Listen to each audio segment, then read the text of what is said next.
Sacred and profane perfection in Yeats. At the serious height of his career, and after an early preoccupation with the supernatural, Yeats banished his sacred mythologies from his verse. The holy centaurs of the hills are vanished. I have nothing but the embittered sun, banished heroic mother, moon, and vanished. Lines written in dejection, 1919. The mythologies stayed banished for about 10 years, while Yeats found more enterprise in walking naked, from 1910 to 1919, roughly speaking. They had to resort to the extraordinary means of mediumship to reinsert themselves into Yeats's work, since his conscious mind was clearly set on resisting them. He could only let his mythologies back into his poetry by pretending that their reappearance had nothing to do with his will, that all these visions were dictated by outside forces. The absolute necessity of mythologies to Yeats's verse is proved by the contortions he underwent to readmit them. But once they resurfaced, they were never again the rather simple creations, beckoning the human child away from a world too full of weeping. In Under Ben Bulben, he gives us a deathbed summary of his mythological sages, witches, and immortal ghosts, saying, "Here's the gist of what they mean. Their gist is that there's a purpose set before the secret working mind, profane perfection of mankind." In that phrase, profane perfection, the Platonic sacred is violently matched with the incarnate human, and the history of Yeats's mythologies is recapitulated in brief. The purer sacred perfection of his early work leads to a thicket of alternative perfections later on, and it is those later perfections which establish Yeats's unique stature among modern poets. In the early verse, the sacred supernatural, which Ossian's Niamh and all the Sidhe represent, is ostensibly a hedonistic element, explicitly opposed, in the Countess Kathleen and the Unappeasable Host, for instance, to the Christian supernatural. Nevertheless, the function of the pagan sacred supernatural, to remove the soul of man from this vale of tears, is indistinguishable from that of the Christian supernatural, and in The Secret Rose, 1899, the visionary experience, under whatever guise, is metaphysically the same, since Christians, bacchantes, lovers, and magi all share the same otherworldly quest, whose end is not glory, but passivity, to be enfolded in the sacred perfection of the rose. Surely thine hour has come, thy great wind blows, far off, most secret, and inviolate rose. Surely thine hour has come, breathes Yeats in 1899. But when that hour comes round at last, in 1921, it will not be the enfolding secret rose that will appear, but a hulking creature entirely different. And what rough beast, its hour come round at last, slouches toward Bethlehem to be born, the second coming. Both the secret rose and the rough beast are recastings of Yeats. Yeats created his gods in his own image, and in rewriting his verses, he remade himself. His whole career, including the evolution of the mythologies from rose to beast, is a long reshaping and reprojection of his changing self and soul. In the bad time, spiritually speaking, between 1910 and 1919, Yeats sank often into a state of ironic apathy, exhausted and unable to attach himself permanently to anything. Those that I fight I do not hate, those that I guard I do not love. 1919. The Sidhe, who once beckoned with their living voices to a sacred fairyland, have stiffened into a repetitive, iconic, unsatisfied, and unsatisfying ancientness, as we can tell from the single mythological poem of this period, the Magi, 1919. In this great poem, which proceeds by one page in the collected poems, Yeats's disavowal of mythology in A Coat, the central word, twice repeated, is unsatisfied. Sacred perfection, in both of its Christian manifestations, the Incarnation and the Crucifixion, has been tried and found wanting. The Magi, unsatisfied by their original view of Bethlehem, waited for Calvary. Now, unsatisfied by that, they vainly hope that this time Bethlehem can satisfy them.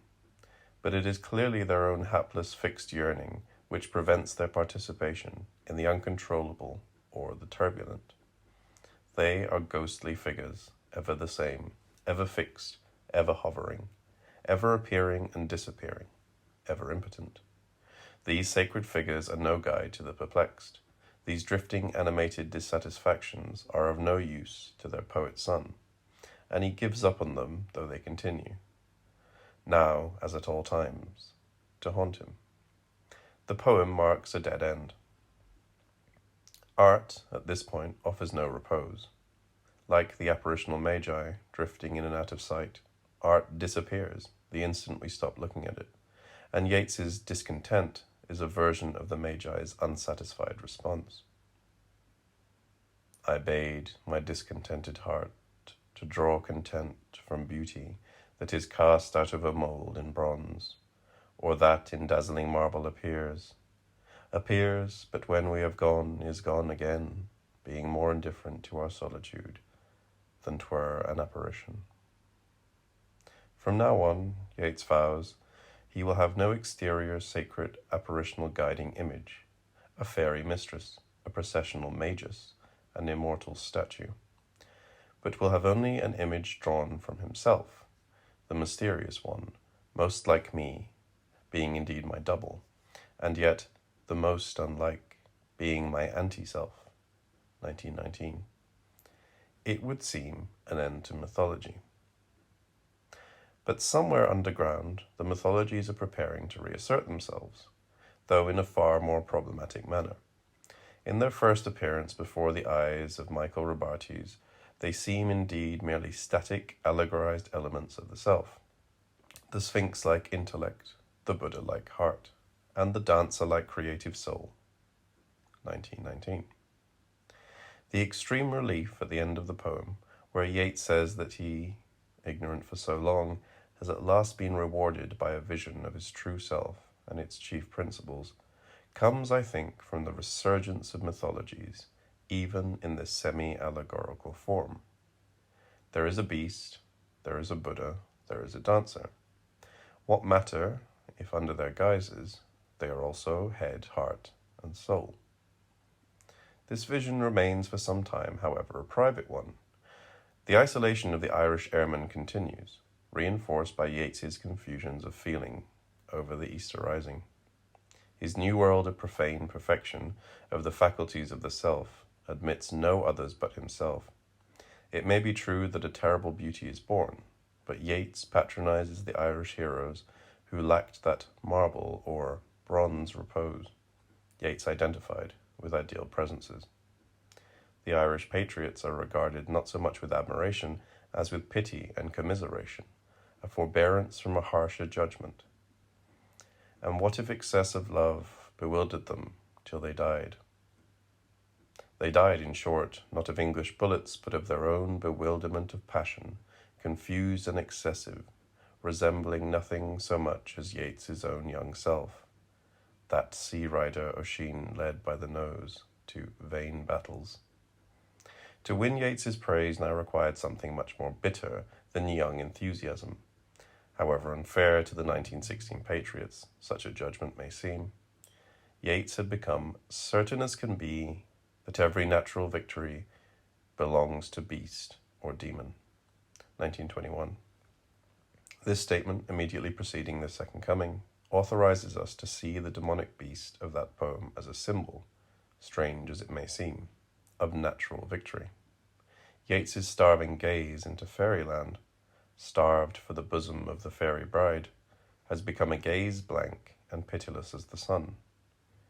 His past is still alive in him, of course, and is represented by the disorientated falcon and the indignant desert birds, but they are powerless in their retrospective flutterings.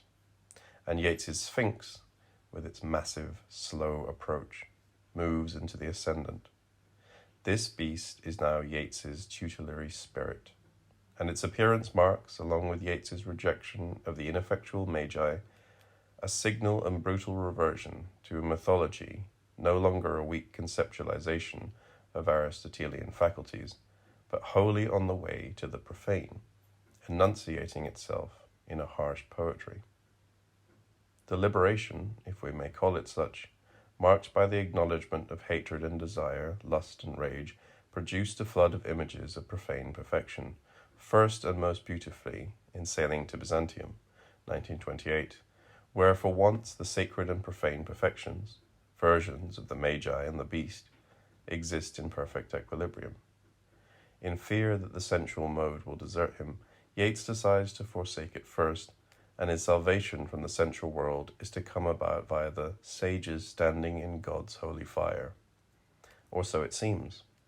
And we wonder whether this poem is not a regression to Fairyland after all, in which, after his voyage to Byzantium, a passive Yeats will nevertheless have to depend on the intervention of the all-powerful sages to take him out of the realm of nature into their own realm of sacred perfection. Are the sages only a superior version of the ancient fairy mistresses? After all, everything, it would seem, is to be done by them. They must come from the holy fire, burn in a gyre, be the singing masters of Yeats's soul, consume his heart away, and gather him into the artifice of eternity. If the poem ended there, it would be another version of Come Away, O Human Child. But of course this great and famous poem ends with a gratuitous and stunning reversal, a change from the sacred to a civilized profane, from anguish to urbanity. Now in the last tableau, it is Yeats who acts. The poem has led us to expect that Yeats, once out of nature, would become a sublime sage like his sacred fathers and masters. Not at all. On the contrary, he almost impudently rejects their sacred Hebraism and chooses instead the elegant Hellenism of the social world of the emperor and his lords and ladies. This unforeseen gleam of humour and buoyancy in Yeats is nevertheless by itself too light to end a poem with such grave beginnings. And so the nightingale becomes an oracle, the Hellenic equivalent, after all, of the Hebraic prophets. In that city where nature, the lords and ladies, and the realm out of nature, sages and hammered bird, meet, sacred perfection and profane perfection breathe the same air. But even sacred perfection, by the end of the poem, has been subtly redefined. The realm of God's holy fire, where the sages really live, is forsaken for the artifice of eternity, where the sages live in mosaic, and the bird in hammered gold.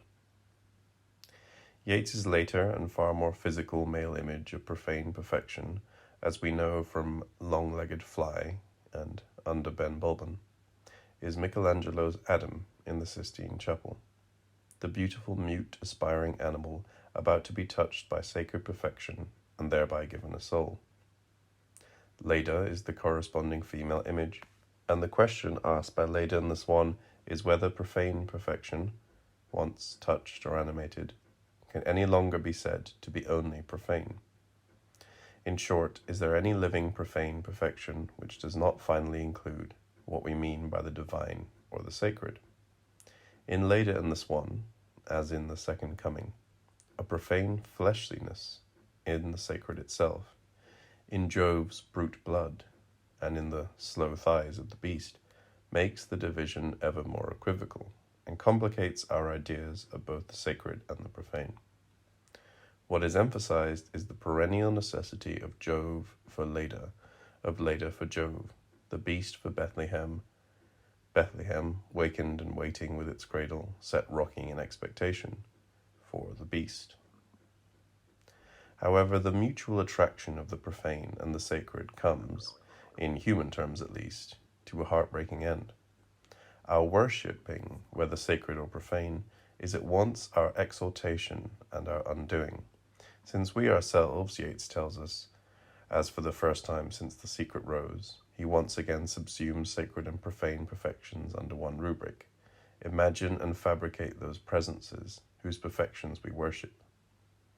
With a new epistemological certainty, Yeats tells us that what we adore, and what we loathe as well, we ourselves create. Passion creates the image of the beloved. Piety creates the image of the god. Maternal affection creates the image of the destined child. But lovers, mothers, and devotees experience the same heartbreak in the end. Both nuns and mothers worship images, but those the candles light are not those that animate a mother's reveries, but keep a marble or a bronze repose, and yet they too break hearts. Among schoolchildren. In a metaphysical bleakness, Yeats begins an invocation. O presences, that passion, piety, or affection knows, and that all heavenly glory symbolize, O self-born mockers of man's enterprise. But Yeats breaks off to see whether, out of this wreckage, he can summon up an image of perfection which will not end by destroying its worshipper. In terms of his own life, he can find none. As he knows life, body is always bruised to pleasure soul. Wisdom is won only at the cost of being wanly bleary-eyed from study. Poetic beauty in verse is born only out of sexual despair. And yet, remembering perhaps Keats's remark that poetry should come as naturally as leaves to a tree, and remembering the perfect spontaneity of a dancer's dance, as well as the aesthetic distance of its devotees, he concludes that some perfection, at least in the realm of the profane, is not arduous, but efflorescent and immediate. O chestnut tree, great-rooted blossomer, are you the leaf, the blossom, or the bowl? O body swayed to music, O brightening glance, how can we know the dancer from the dance? But these perfections, the tree, the dancer, are alien to him, summoned up from outside his own nature and his own passions. To a tree and dancer we give assent, as they give us pleasure.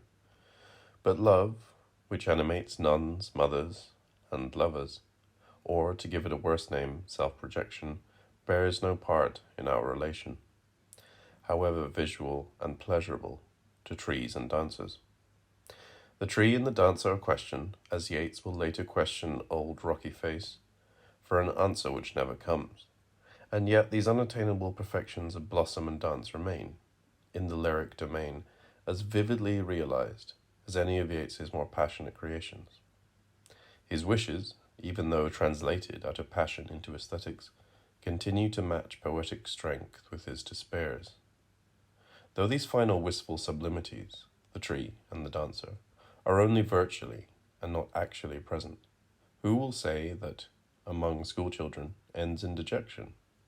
On the contrary, the heroic effort in the last 4 lines to pull the poem out of its pitiless, reflexive despondency is a mark of the hold that the idea of perfection had on Yeats's imagination, however difficult he found it to say anything about its actual existence.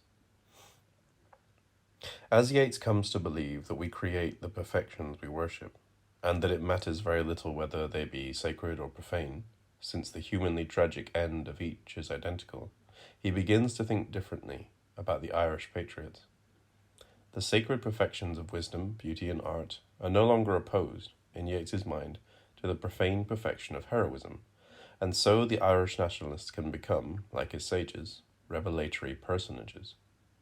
Though he at first addresses the ghosts of Eva and Constance Gore-Booth in the old tender patronizing tone of 1916, he soon finds that he cannot act at all without the help of these, his ghostly contemporaries.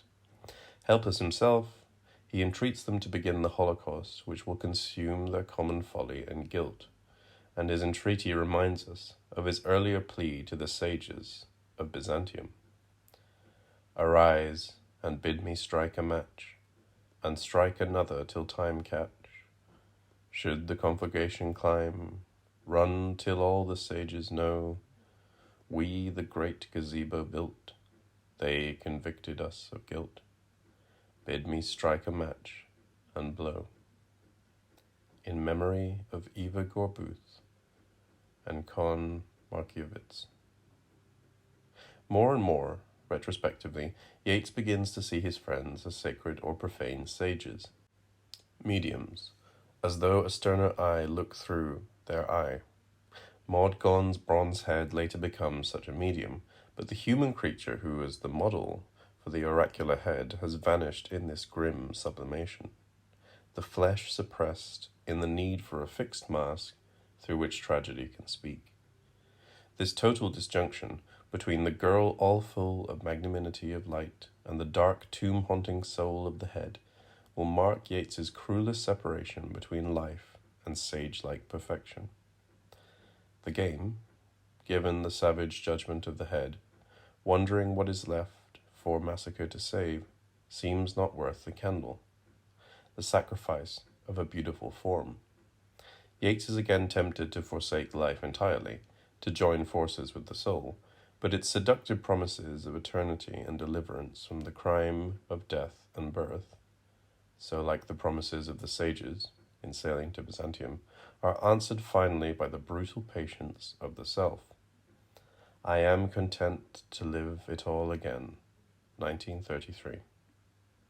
But Yeats was not to be rid of the heartbreaking ideal presences, at least not by any mere fleshly defiance, however nobly and violently spoken. His truer position at this point in life appears in Byzantium, 1933, where the immortal golden sages of sailing to Byzantium have faded to a mysterious and silent mummy. The realm of perfection is no longer greeted with longing frustration as the artifice of eternity, but rather is hailed as death in life and life in death. Byzantium now seems entirely chillier and more deathlike. Where we once saw fiery sages and an emperor's courtly society, we now see a darkened empire from which everything human and sociable has been ruthlessly suppressed. Only the artifacts, in cold disdain and bitterness, appear, and they scorn the human and the natural. Only art, not life, can exist in this vivified museum of mummies. And Yeats, in the poem, will not journey into the land, but will remain astraddle on the dolphin's mire and blood. When Plotinus does get back to the Elysian fields, on the other hand, he finds, rather as Yeats had in sailing to Byzantium, not the sacred perfection he had expected, but instead a profane scene of elemental coupling. But Thetis' belly listens. Down the mountain walls from where Pan's cavern is, intolerable music falls. Foul goat head, brutal arm appear, belly, shoulder, bum, flash fish-like, nymphs and satyrs copulate in the foam. News for the Delphic Oracle. This excerpt comes from the last poems, and is their grossest image of profane perfection, phrased as a retrospective irony on Yeats himself. Peleus, like Oisin, is led by the nose, but will eventually discover, as Yeats did, the primal activity around him. The most famous summary statement of Yeats's continuing relation to his images of perfection comes, of course, in the circus animal's desertion, with its lament for vanished ladders. We have seen almost every possible relation with the perfect envisaged over Yeats's career. The poet can walk side by side with a presence, following it into fairyland or Byzantium. The presence can descend to the poet, like Jove to Leda. The presences can hover over the poet, forever inaccessible in a parallel plane, like the sages or the magi. The presences are post hoc, confirmatory, like those that give dreams their looking-glass. The presences can remain aloof and force us to climb up to their proper dark. When our ladders in this last formulation are gone in the depletion of old age, there can be no more encounters with heavenly perfection or profane perfection, since all such vertical encounters are animated by youth, idealism, hope, or love. Except one, the encounter with art, the one lasting form. It is the visible form preserved of the heartbreaking sacred presences, but it is as well, because it is man-made, a profane perfection. The indifference of statues, once so painful to Yeats, now becomes their great virtue. Their stylization, impersonality, and remoteness are those of the ideal. The ideal he sees now, rejecting the cruder and grosser profane perfections which did violence to his own nature, so naturally given to dream and vision, is ever indefinite and abstract, as are the nouns we call it by. hope, virtue, love, piety, patriotism, and is ever redefined by our individual and yearning participation in it. Statues carved to mathematical calculations of harmony give a concrete sexual object to adolescent dreams of perfection. The Pythagorean numbers, impersonally incarnate in marble or in bronze, might seem to lack character. But boys and girls, pale from the imagined love of solitary beds, knew what they were, that passion could bring character enough, and pressed at midnight in some public place, live lips upon a plummet measured face. The statues. The case is generalized. Like the boys and girls, all men need the constancy to an ideal object to which they may attach their personal actions. The import of the statues is both comic and tragic. Comic in the success of the symmetrically exchanged kiss of life, and presence, tragic in its formulation of our perpetual adolescence, forever worshipping a silent and unresponsive presence. Or is it unresponsive? During the first half of the poem, yes. By its definition, it must be, since the presence is a set of numbers, a blueprint, a ratio of the intellect, temporarily given a shape by a sculptor. But when the human factor enters, the presence takes on a living reality, is given, so to speak, a human body instead of a bronze body to wear. When a new hero, Patrick Pearse, in the 1916 post office siege, acts out an old concept, pressing his live lips to the plummet-measured heroism of Cuchulainn, defined in the archaic motions of the sagas, he becomes his hero. When Pearse summoned Cuchulainn to his side, what stalked through the post office? What intellect, what calculation, number, measurement replied? This reply from a sacred presence is what Yeats had been wishing all his life to affirm, through the absurd experiments of his youth, through the comic association with Madame Blavatsky, through the attendance at seances, through the automatic writings of his wife. Yet the wish for an utterance from an oracle is repeatedly defeated, most finally in The Man and the Echo, where the illegitimate wish to wrest an answer from the voice of history to an extra-historical question is frustrated by a mocking silence. It is deeply ironic that Yeats's reply should come, finally, from the patriots whose motives and wisdom he questioned, against whose blunt actions and bewilderment of love he set his own solitary study in his tower, his own pursuit of esoteric wisdom. The presences were all the time in the post office, ennobled in his last poem to a hybrid construction with his own tower, as though Yeats were to say that the post office and the tower are one. At the end of the statues, there is a high and destined common aim. We Irish, born into the ancient sect, but thrown upon this filthy modern tide, and by its formless spawning fury wrecked, climb to our proper dark, that we may trace the lineaments of a plummet-measured face. To so trace the lineaments of gratified desire is a fulfillment of dream. The last poem has no such satisfactions. In The Black Tower, the bitter doctrine of Van der Ben Balben, the man makes lock, stock, and barrel out of his bitter soul, receives its adequate image. The statues has maintained the illusion of dialogue, of reply, of the resurrected Cuchulainn stalked through the post office, an active interpolation of the landscape, like the rough beast.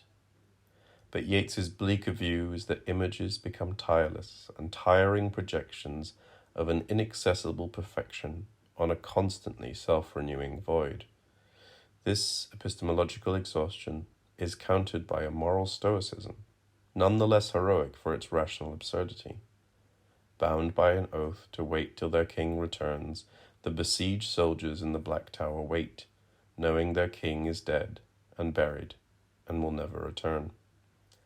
The sacred perfection of the kingly presence does not any longer exist, if indeed it ever did. But if it did, it would be the source of allegiance. Therefore the mute oath and the objectless faith. The last kiss, as Yeats wrote at the end of his life, is given to the void.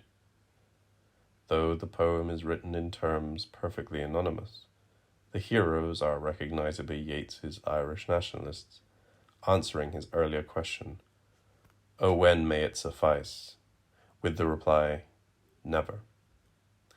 Man is bound by a real faith to his unreal presences, whether sacred or profane, and on that unrelenting truth of a human resistance to fate supported only by a non-existent presence, Yeats ends his life.